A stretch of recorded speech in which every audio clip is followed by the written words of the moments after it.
Hi friends, welcome to decline Tamil. இன்றைக்கி நம்ம பார்க்க போகிற வீடியோ என்ன அப்படின்னா, வாட்ஸ்அப்பில் ப்ரைவேசி செட்டிங்ஸ் அப்படிங்கிறத பற்றி தான் பார்க்க போகிறோம். ஸோ நம்ம சேனலை இது வரைக்கும் யாரும் சப்ஸ்கிரைப் பண்ணலைன்னா முதல்ல சப்ஸ்கிரைப் பண்ணிக்கோங்க. வாங்க வீடியோக்குள்ளே போகலாம். ஸோ நம்ம எல்லாருக்குமே நம்ம டேட்டா வந்து செக்யூராக இருக்கணும்னு நினைப்போம். அந்த மாதிரி செக்யூராக இருக்கிறதுக்கு இந்த ப்ரைவேசி செட்டிங் வந்து ரொம்ப அவசியமான ஒன்று. அது எப்படி பண்ணணும் அப்படிங்கிறது பார்க்கலாம். ஸோ முதல்ல வாட்ஸ்அப்பில் 2 ஸ்டெப் வெரிஃபிகேஷன் அப்படின்னு ஒன்று இருக்குது.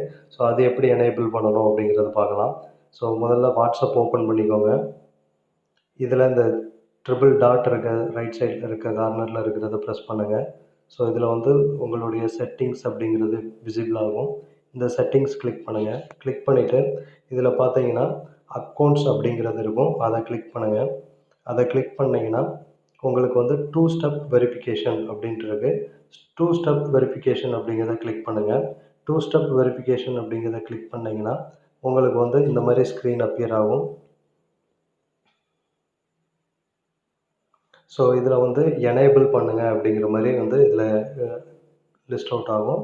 இந்த எனேபிள் அப்படிங்கிற பட்டனை கிளிக் பண்ணுங்கள். கிளிக் பண்ணவும் உங்களுக்கு வந்து ஒரு பின் 6 டிஜிட் பின் கேட்கும்.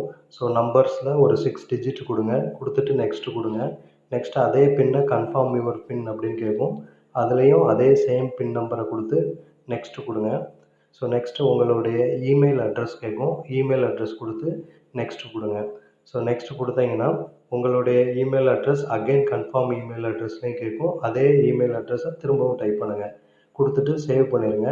சேவ் பண்ணிட்டீங்கன்னா அவ்வளோதான், நம்மளுடைய 2 ஸ்டெப் வெரிஃபிகேஷன் வந்து ஓவர். ஸோ நீங்கள் வந்து இனிமேல் வந்து இப்போ வாட்ஸ்அப் ஓப்பன் பண்ணிங்கன்னா வாட்ஸ்அப் ஓப்பன் பண்ணுறப்போலாம் என்ன பண்ணும் அப்படின்னா உங்களுக்கு வந்து அந்த 2 ஸ்டெப் வெரிஃபிகேஷனை எனேபிள் பண்ணியிருக்கீங்க. அதனால் பின் கொடுத்தா மட்டும்தான் உள்ளே என்ட்ரி ஆகும். ஸோ அந்த மாதிரி ஒரு ஆப்ஷன் வந்து இருக்குது. ரெண்டாவது, நம்ம செல்லை வந்து நம்ம வேறு யார் கையிலையாவது கொடுக்குறோம் அப்படின்னா அந்த மாதிரி டைமிங்கில் அவங்க வந்து நம்ம வாட்ஸ்அப்பில் இருக்க இன்ஃபர்மேஷன்லாம் படிப்பாங்க அப்படின்னு ஃபீல் பண்ணிங்கன்னா நீங்கள் வந்து அந்த இன்ஃபர்மேஷன்ஸை என்ன பண்ணிக்கலாம் அப்படின்னா ஹைட் பண்ணிக்கலாம். அதுக்கு என்ன பண்ணணும் அப்படின்னா, இப்போ எக்ஸாம்பிளுக்கு டெக் ஃப்ரெண்ட் அப்படின்ட்டு இருக்குது. இந்த இதில் வந்து வச்சுட்டு இப்படி கிளிக் பண்ணிங்கன்னா மேலே பார்த்தீங்கன்னா ஒரு அந்த ட்ரிபிள் டாட்டுக்கு அடுத்து இருக்குது அர்ச்சிவ் அப்படின்னு சொல்லிட்டு ஒரு ஆப்ஷன் இருக்குது. இந்த அர்ச்சிவ் அப்படிங்கிற ஆப்ஷனை கிளிக் பண்ணிங்கன்னா நம்மளுடைய சேட் ஹிஸ்ட்ரி, அந்த நம்ம செலக்ட் பண்ணியிருக்க சேட் ஹிஸ்ட்ரி வந்து என்ன ஆயிரும் அப்படின்னா அர்ச்சிவ் ஆயிரும். ஸோ ஒன்க்கு சேட் அர்ச்சிவ்டு அப்படிங்கிறது காட்டுது. இப்போ என்ன ஆயிடுச்சு அப்படின்னா உங்களுடைய டீட்டெயில் வந்து அர்ச்சிவ் ஆகி உள்ளே வந்து ஹைட் ஆகி இருக்கும். இதை நீங்கள் இப்போ வந்து பார்த்தீங்கன்னா உங்களுக்கு அந்த லிஸ்ட் அவுட்டில் இது இருக்காது. நீங்கள் வேணும் அப்படின்னு நினச்சிங்கன்னா அகெயின் அதை அன்ஹைட் பண்ணணும் அப்படின்னு நினச்சிங்கன்னா இந்த ட்ரிபிள் டாட்டுக்கு அடுத்து வந்து லென்ஸ் மாதிரி சிம்பிள் இருக்குது சர்ச்சு, அதை கிளிக் பண்ணுங்கள். கிளிக் பண்ணிவிட்டு இப்போ அதே நேமை இதில் டைப் பண்ணிங்கன்னா உங்களுடைய அந்த அர்ச்சிவ் ஆன ஃபோல்டர் வந்து லிஸ்ட் அவுட் ஆகும். அது மேலே அகெயின் கிளிக் பண்ணி ப்ரெஸ் பண்ணி வச்சுக்கிட்டே இருந்தீங்கன்னா இந்த மாதிரி அன்அர்ச்சிவ் சேட் 4வது ஆப்ஷன் பாருங்கள், அன்அர்ச்சிவ் சேட் அப்படின்ட்டு இருக்கும். அதை கிளிக் பண்ணிங்கன்னா அந்த சேட் வந்து என்ன ஆகிரும், அகெயின் விசிபிள் ஆகிரும். ஸோ நம்ம ஹைட் பண்ணிக்கலாம், வேண்டான்னா மறுபடியும் விசிபிள் பண்ணிக்கலாம். இப்போ பார்த்தீங்கன்னா அது வந்து அன்ஹைட் ஆகிருச்சு. ஓகே, நம்ம அடிக்கடி வந்து இப்போ ஒருத்தருக்கு சேட் பண்ணுறோம் அப்படின்னா அப்போ என்ன பண்ணணும் அப்படின்னா இதை வந்து இப்போ டெக் ஃப்ரெண்டு தான் நம்ம டெக்லைன் தமிழ் அப்படிங்கிறது வந்து நம்ம அடிக்கடி சேட் பண்ணுற ஒரு இதாக இருக்குது அப்படின்னா அப்போ என்ன பண்ணணும் அப்படின்னா அதை கிளிக் பண்ணிக்கோங்க. கிளிக் பண்ணிவிட்டு இந்த ட்ரிபிள் டாட்டா கிளிக் பண்ணுங்கள். ஸோ கிளிக் பண்ணிங்கன்னா உங்களுக்கு வந்து மேலே இருந்து 2வது ஆப்ஷன் ஆட் சேட் ஷார்ட்கட் அப்படின்ட்டு ஒரு ஆப்ஷன் வருது. இதை கிளிக் பண்ணுங்கள். இதை கிளிக் பண்ணால் என்ன ஆகும் அப்படின்னா உங்களுடைய ஸ்க்ரீனில் வந்து ஹோம் ஸ்க்ரீனில் ஒரு ஷார்ட்கட் வந்து க்ரியேட் ஆகிடும். இப்போ பார்த்தீங்கன்னா தெரியும், நம்மளுடைய ஷார்ட்கட் ஸ்க்ரீனு வாட்ஸ்அப் அப்படிங்கிறதுக்கு அடுத்து பார்த்தீங்கன்னா டெக்லைன் தமிழ் அப்படிங்கிறது இருக்குது. ஸோ நீங்கள் இப்போ அதை கிளிக் பண்ணிங்கன்னா ஆட்டோமேட்டிக்காக வாட்ஸ்அப்பில் நமக்கு சேட் விண்டோ ஓப்பன் ஆகிடும். நீங்கள் என்ன சேட் பண்ணணும்னு நினைக்கிறீங்களோ அதை வந்து சேட் பண்ணிக்கலாம். ஸோ இந்த மாதிரி வந்து ஈஸியாக வந்து நம்ம வந்து எத்தனை பேருக்கு வேணாலும் நம்ம க்ரியேட் பண்ணிக்கலாம். இந்த மாதிரி டீட்டெயில்ஸ் வச்சு க்ரியேட் பண்ணிக்கிட்டே இருக்கலாம். ஸோ நீங்கள் வந்து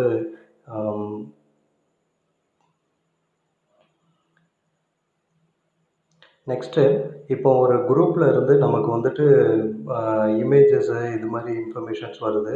ஸோ அந்த இன்ஃபர்மேஷன்ஸ் நமக்கு வந்து கேலரியில ஸ்டோர் ஆகக்கூடாது அப்படின்னு நினச்சிங்கன்னா, நீங்க என்ன பண்ணணும் அப்படின்னா, இது நமக்கு தேவையான ஒண்ணு தான். என்ன அப்படின்னு பார்த்தீங்கன்னா, சம்டைம்ஸ் ஒரு சில குரூப்ல நம்மள கேட்காமலே ஆட் பண்ணிருவாங்க. நம்ம அந்த குரூப்ல இருந்து வெளிய வரதுக்கு தயங்கிக்கிட்டு அதுலேருந்து வெளில வர மாட்டோம். ஸோ அந்த குரூப்ல வந்து அன்வான்டடான நெறைய இமேஜஸ் அது மாதிரிலாம் வர்றதுக்கு வாய்ப்பு இருக்கும். அந்த மாரி வர்ற குரூப்ப வந்து நீங்க என்ன பண்ணிக்கலாம் அப்படின்னா, இந்த மாரி செலக்ட் பண்ணி நீங்க என்ன பண்ணிக்கலாம், இப்போ எக்ஸாம்பிளுக்கு பொலிட்டிக்கல் அப்படின்னு ஒரு குரூப் இருக்கு. எனக்கு பொலிட்டிக்கலே பிடிக்காது அப்படின்னா, பொலிட்டிக்கல்லேருந்து வர்ற எந்த ஒரு ஃபோட்டோஸும் எனக்கு வந்து கேலரியில ஸ்டோர் ஆகக்கூடாது அப்படின்னு நினைக்கிறேன்னா, இத கிளிக் பண்ணிட்டு, நெக்ஸ்ட்டு இந்த 3 டாட்டா கிளிக் பண்ணுங்க. 3 டாட்டா கிளிக் பண்ணீங்கன்னா, குரூப் இன்ஃபோன்னு வரும். அத கிளிக் பண்ணுங்க. அத கிளிக் பண்ணீங்கன்னா, இதில பார்த்தீங்கன்னா, மீடியா விசிபிலிட்டி அப்படின்னு ஒரு ஆப்ஷன் இருக்கு. இத கிளிக் பண்ணுங்க. இத கிளிக் பண்ணீங்கன்னா, டிஃபால்ட்டா இது வந்து எஸ்ன்னு தான் இருக்கும். இதுக்கு என்ன மீனிங் அப்படின்னா, இதில வரக்கூடிய ஃபோட்டோஸ் எல்லாமே வந்து உங்களுடைய கேலரி அப்படிங்கிற ஃபோல்டர்ல சேவ் ஆகிக்கிட்டே இருக்கும். ஸோ நீங்க எப்போ கேலரிய ஓப்பன் பண்ணீங்கனாலும் இந்த ஃபோட்டோஸ் அதில இருக்கும்.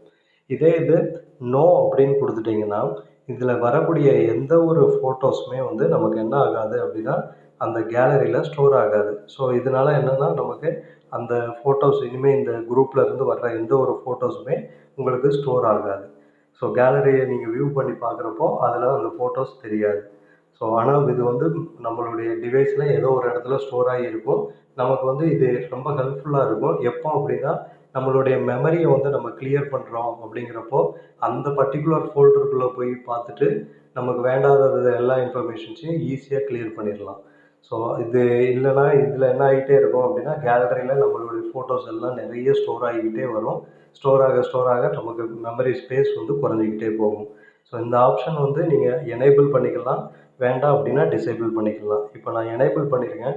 இதே வேண்டாம் அப்படி இல்ல அதில உள்ள ஒரு இமேஜ் எனக்கு கேலரியில ஸ்டோர் ஆகணும் அப்படின்னு நினச்சேன்னா, இதே மீடியா விசிபிலிட்டில போயிட்டு எஸ் அப்படின்னு குடுத்துட்டீங்கன்னா, என்ன ஆகும் அப்படின்னா, ஃபோட்டோஸ் வந்து ஸ்டோர் ஆக ஆரம்பிச்சுரும். ஸோ இது வந்து இமேஜஸ் வந்து கேலரியில ஸ்டோர் ஆகாம இருக்கக்கூடியான செட்டிங்ஸ். வீடியோ பிடிச்சிருந்துச்சுன்னா ஷேர் பண்ணுங்க, லைக் பண்ணுங்க. எதுவும் டவுட்ஸ் இருந்துச்சுன்னா கமெண்ட் பண்ணுங்க. நம்ம சேனல இதுவரைக்கும் சப்ஸ்கிரைப் பண்ணாதவங்க சப்ஸ்கிரைப் பண்ணிக்கோங்க. Thank you.